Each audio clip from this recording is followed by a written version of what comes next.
Welcome to the next episode of time management. दोस्तों, पिछले videos में हमने देखा कि टाइम मैनेजमेंट होता क्या है।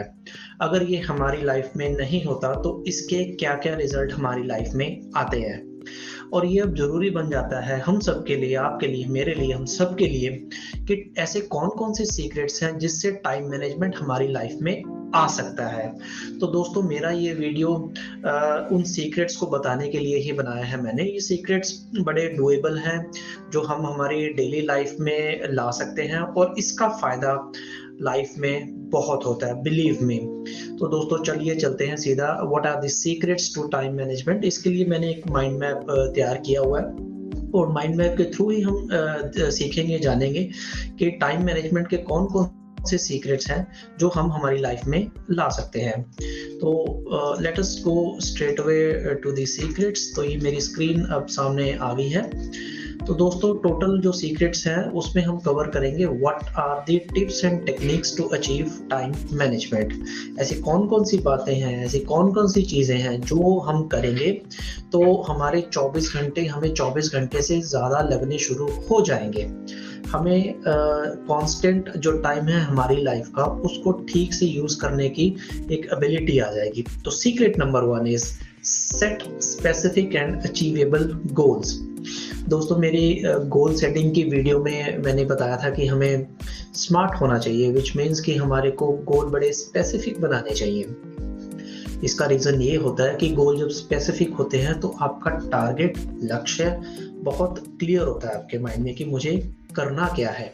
तो जब हम स्पेसिफिक गोल्स रखते हैं जो हम अचीव कर सकते हैं तो उससे टाइम मैनेजमेंट बहुत अच्छा हो जाता है, क्योंकि आप फिर टाइम वेस्ट नहीं करते। एग्जाम्पल, एक स्टूडेंट जो 40% स्कोर करता आया है, अगर वो बोलेगा कि मैं इस सेशन में 90% करूंगा, तो वो target is something which is not achievable. वो लगता नहीं है कि हो जाएगा। लेकिन अगर वो 40% वाला कहेगा कि मैं 55 या 60% तक ले आऊंगा, then yes, it looks like an achievable target.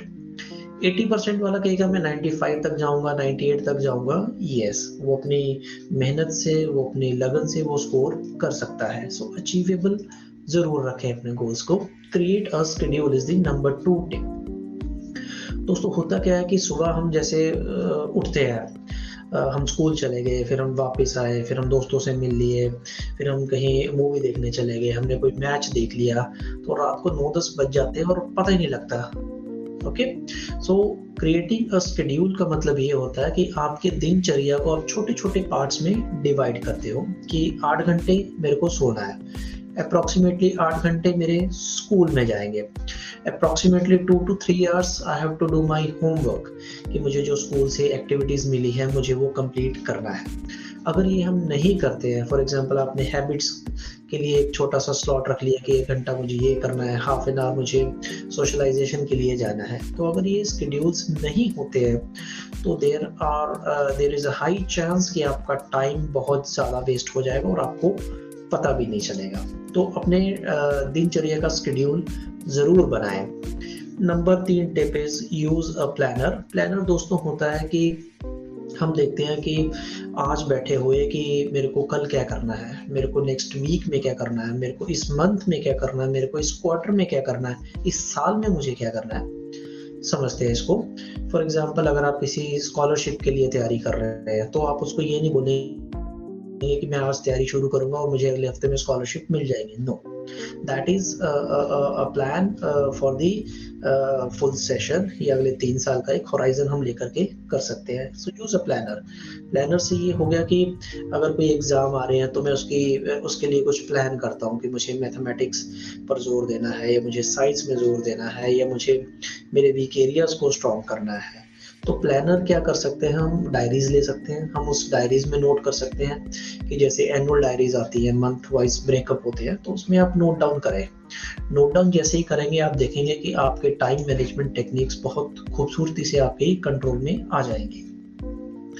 Number 4 is stay organised. तो ऑर्गेनाइज्ड रखने से मतलब ये हो गया कि आपको पता होगा कि मुझे कब रेडी होना है, मुझे कब स्कूल जाना है, मुझे कब वापसी घर पे करनी है, और मुझे अपना स्लॉट जो मैंने शेड्यूल बनाया है होमवर्क के लिए वो कब करना है, रिक्रिएशन एक्टिविटीज़ कब करनी है। तो ऑर्गेनाइज जब आप हो जाते हैं तो लोग आपकी तारीफ करेंगे कि this is a student, this is a person who is very well organised in his curriculum. आपका ड्रेसिंग सेंस अच्छा हो, आपके बोलने का लहजा अच्छा हो, उससे क्या होगा कि आपके दिमाग में स्ट्रेस नहीं आएगा और आप बहुत बढ़िया इंडिविजुअल बनकर सामने आएंगे। Learn to say no is number 5 secret.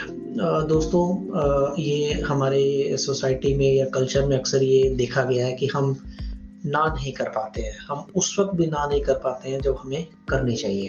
For example, अगर आपका एग्ज़ाम कल है और आपको आज बोला जाएगा कि हमारे को शॉपिंग करने जाना है which will take like 3 to 4 to 5 hours.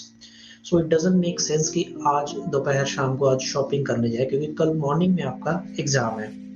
So in case अगर कुछ आपको लगता है कि मुझे ना करनी है, so do not shy away, do not hesitate to say no. अब यहाँ नो से मतलब ये नहीं है कि आप आपके पेरेंट्स बोलेंगे कि आप पढ़ो, आप हार्ड वर्क करो, आप अच्छे स्कोर लाओ, आप बोलेंगे no, this is not that no. This is a no जहाँ पर आप नो कर सकते हैं, आपको नो करनी चाहिए। जहाँ पर आपका फ़ायदा नहीं हो रहा, आपका नुकसान हो सकता है।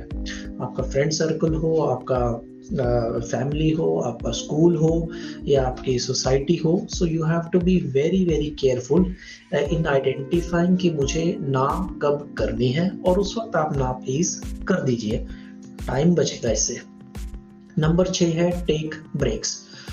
स्टूडेंट्स के पास आज की डेट में प्रेशर है, कंपटीशन हाई है, बट इसका मतलब ये नहीं कि आप बहुत ज़्यादा स्ट्रेस में आ जाएँ और ब्रेक्स भी ना लें। ब्रेक्स से मेरा मतलब ये है, फॉर एग्ज़ाम्पल अगर आप का हाई कंपटीशन की तैयारी चल रही है और आप 3-4 घंटे लगातार एक रूम में बैठकर पढ़ रहे हैं, so it makes a logical sense कि आप 15 से 20 मिनट का ब्रेक ज़रूर लें। एग्ज़ाम का सीज़न आया, तकरीबन 3 से 4 हफ़्ते आप बिज़ी रहे। उसके बाद it makes a logical sense कि आप ब्रेक लें, 2 दिन, 3 दिन का ब्रेक ज़रूर लें। फ़ायदा क्या होगा कि आपको एक रिक्रिएशन हो जाएगी और आपकी बॉडी जो है अगली चैलेंज के लिए तैयार हो जाएगी। So students and dear parents, please do take breaks in between जब इसकी ज़रूरत हो। तो दोस्तों, ये सीक्रेट्स थे जो मैंने आपसे डिस्कस करे। मुझे उम्मीद है कि आप इनको एक बारी दोबारा ज़रूर गो थ्रू करेंगे and I will be really happy अगर आप इससे अपनी लाइफ में कुछ चेंज लेकर के आ जाएँ। नेक्स्ट वीडियो में हम देखेंगे what are the benefits that we can gain by having time management in our life. इस वीडियो के लिए इतना ही। Thank you so much for watching it. Bye bye.